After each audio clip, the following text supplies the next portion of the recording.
Bonjour et bienvenue à Parler Vin avec les mains. Aujourd'hui, nous sommes à Millésime Bio à Montpellier et puis nous sommes avec Jean-Pierre Margan du château La Canorgue dans le Luberon qui fait du vin bio et qui fait du vin bio depuis très longtemps, depuis 34 ans en gros.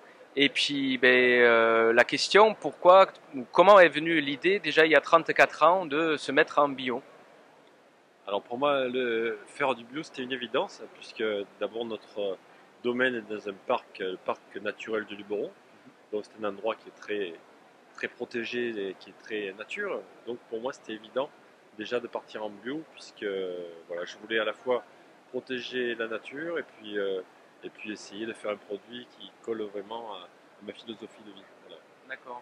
C'était facile à mettre en place aujourd'hui. C'est quelque chose qui est beaucoup plus répandu. On a des aides Ouais. logistiques aussi, de conseils. À l'époque, j'imagine, c'était beaucoup plus difficile à trouver. Alors c'est vrai qu'à l'époque, on essuyait un peu les plâtres, parce que bon, moi quand j'ai démarré, il y avait très peu de vignobles en bio.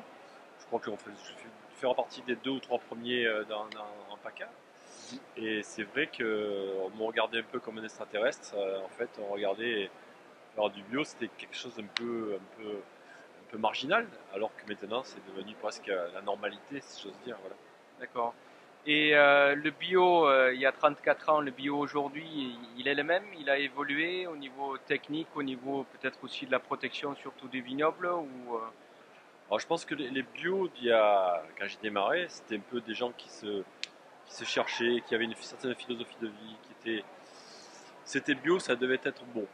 Je pense que ça a évolué et aujourd'hui, il y a beaucoup plus de technicité et les gens qui sont en bio, comme moi, qui ont des domaines viticoles, sont des gens qui sont très pointus au niveau technique ouais. parce qu'en fait, le bio n'a pas droit à l'erreur. Donc, souvent, voilà, on est très près de la technicité pour avoir le meilleur produit possible. D'accord. Bon. Ben, merci beaucoup. Alors là, nous sommes avec Nathalie Margan, toujours du château La Canorgue, dans le Luberon.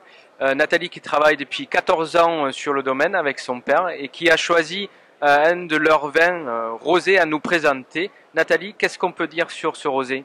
Alors c'est un rosé donc AOC Luberon, c'est un brut de cuve 2013 qui sera mis en bouteille dans les semaines qui arrivent. C'est un assemblage de Syrah, Grenache et Carignan en pressurage direct. Donc on a des vendanges de nuit pour éviter l'oxydation et pour garder le maximum de fraîcheur. Donc là c'est un rosé qui garde une très très belle minéralité, un côté très gourmand, très friand, beaucoup de fruits. Donc c'est vrai que c'est un rosé qui est agréable à boire aussi bien avec des poissons, avec des viandes. C'est vraiment un rosé très agréable. D'accord. Et donc c'est en 2013 et puis depuis 2012, vous avez, où il existe un cahier de charges aussi en bio à la cave. Avant c'était uniquement à la vigne, maintenant c'est à la vigne et à la cave. Est-ce que ça a beaucoup changé pour vous? Pour nous, non, puisqu'on vinifiait déjà de la même façon depuis de très nombreuses années. Donc c'est simplement que la vinification est enfin reconnue et que l'on peut noter enfin vin biologique sur la bouteille. Donc c'est vrai que ça change, je pense, pour les consommateurs qui comprennent peut-être maintenant un petit peu mieux, puisqu'avant, vin issu de raisins d'agriculture biologique, voilà, c'était un petit peu un peu long, un peu plus compliqué. Là, voilà, c'est enfin un vin biologique, mais pour nous, ça n'a pas changé notre mode de vinification. D'accord. Bon, mais merci beaucoup en tout cas d'avoir pris quelques minutes pour nous parler de ton vin. On va vous laisser là, on va poser le micro et puis on va aller déguster quand même aussi avec Carlos. On vous dit au revoir et puis à bientôt.